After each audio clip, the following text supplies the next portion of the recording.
T'explico més concretament com treballar el reflex de Babkin quan està actiu, que és el que pot donar a un infant i també a un adult, però avui només parlem d'un infant, el bruxisme o apretar les dents a la nit. Abans de res, fixa't que no tingui cucs, que a vegades els cucs també poden donar aquesta simptomatologia. Quan estigui dormint, perquè així serà molt més ràpid i molt més eficaç, estàs dormint?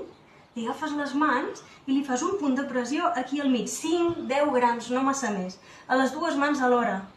I aguantes, esperes una estona. Si veus que no hi ha cap resposta en 20 segons, li fas una miqueta més de pressió. I així aguantes els minuts necessaris fins que ja no hi hagi canvis. I també, l'altre dia et vaig comentar que hi havia un altre reflex, que és el plantar, que també pot donar bruxisme, i el punt seria just aquí, a sota dels coixinets. I fem el mateix, un punt de pressió continuat, primer 5-10 grams, i esperem. El peu veureu que va fent canvis i ho podem fer amb els dos peus alhora, fins que ja no hi hagi canvis.